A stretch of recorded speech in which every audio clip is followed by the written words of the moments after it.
కడప జిల్లా పబ్బాపురం మహానాడు ప్రాంగణాన్ని రాష్ట్ర గృహ సమాచార శాఖ మంత్రి కొలుసు పార్థసారథి పరిశీలించారు. రేపటి నుండి ప్రారంభమయ్యే కార్యక్రమాలకు సంబంధించి పనులను పర్యవేక్షించారు. ఆయన రాష్ట్రం నలుమూలల నుండి వచ్చే జనసందోహాన్ని దృష్టిలో ఉంచుకొని అందుకు తగ్గట్లుగా ఏర్పాట్లు చేశామని మంత్రి తెలిపారు.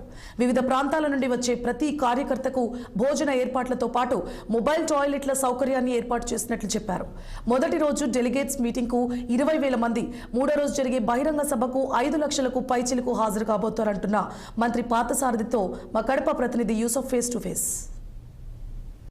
మహానాడు కార్యక్రమానికి సంబంధించి ఇప్పటికే పూర్తి స్థాయిలో పనులు కూడా పూర్తయ్యాయి. ఈ నేపథ్యంలో రేపటి నుండి ఏదైతే షెడ్యూల్ ప్రకారం రానున్న నేతలకు సంబంధించి పరిశీలన చేయడానికి ఇప్పటికే సమాచార అటు గృహ నిర్మాణ శాఖ మంత్రి పార్థసారథి గారు కడపకు చేరుకున్నారు. ఈ నేపథ్యంలో కార్యక్రమాలకు సంబంధించిన వివరాలను ఆయన అడిగి తెలుసుకునేందుకు ప్రయత్నం చేశాం. సార్, ఏ విధమైనటువంటి కార్యక్రమాలు చేపట్టబోతా ఉన్నారు? మహానాడు అనేది తెలుగు రాష్ట్రంలో, ఆంధ్రప్రదేశ్లో ప్రత్యేకంగా తెలుగు తమ్ముళ్ళకి ఒక మహా పండుగ లాంటిది. ఈ కార్యక్రమానికి ప్రతి తెలుగు తమ్ముడు కూడా హాజరవ్వాలని, ఈ కార్యక్రమాన్ని విజయవంతం చేయాలని చెప్పేసి ప్రతి ఒక్కళ్ళు కూడా సంవత్సరం పొడుగుతా ఉవ్విళ్ళూరుతూ ఉంటారు.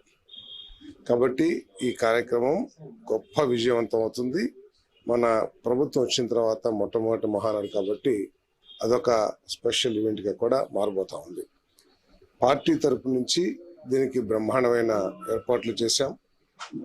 25,000 మంది ప్రతినిధులతో 5 లక్షల మందితో బహిరంగ సభ ఏర్పాటు చేయడానికి నిర్వహించడానికి ప్రయత్నాలు జరుగుతూ ఉన్నాయి. అది సక్సెస్ కూడా అవుతుండటంలో ఇంకా మాకున్న సమాచారం ఏంటంటే ఈ 5 లక్షల కంటే కూడా ఇంకా ఎక్కువగా రాష్ట్రం నలుమూల నుంచి కూడా వస్తున్నారనేది మాకు సమాచారం అందింది. దానికి తగ్గ ఏర్పాట్లు చేయడానికి కూడా పార్టీ సమాయత్తం అవుతుందని చెప్పేసి కూడా మనం చేస్తా ఉన్నాం.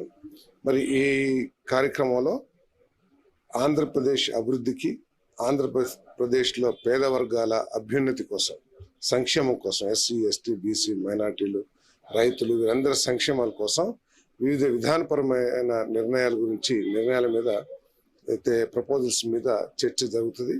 సో ఇది భవిష్యత్తులో రాష్ట్రానికి ఒక దిక్సూచిగా ఈ మీటింగ్, ఇది కేవలం పండుగ అని చెప్పేసి సరిపెట్టకుండా ఈ రాష్ట్రానికి ఒక దిక్సూచిగా మారబోతుంది ఈ కార్యక్రమం అని చెప్పేసి కూడా ఈ సందర్భంగా తెలియజేస్తా ఉన్నాం.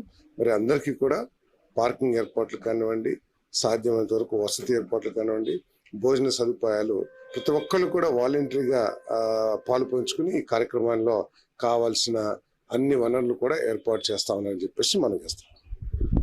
పూర్తి స్థాయిలో కడప జిల్లా నుండి ఒక పెద్ద మెసేజ్ ఇవ్వబోతా ఉన్నాం. రాష్ట్ర అభివృద్ధికి సంబంధించిన వ్యవహారంలో జరిగినటువంటి అన్ని వ్యవహారాలను కూడా ఈ యొక్క మహానాడు వేదిక నుండి ప్రజలకు తెలియజేయబోతా ఉన్నామని చెప్పి మంత్రి పార్థసారథి తెలియజేస్తున్నటువంటి పరిస్థితిగా చెప్పవచ్చు. కెమెరా పర్సన్ శ్రీనివాస్తో యూసుఫ్, 6 టీవీ న్యూస్, కడప జిల్లా నుండి.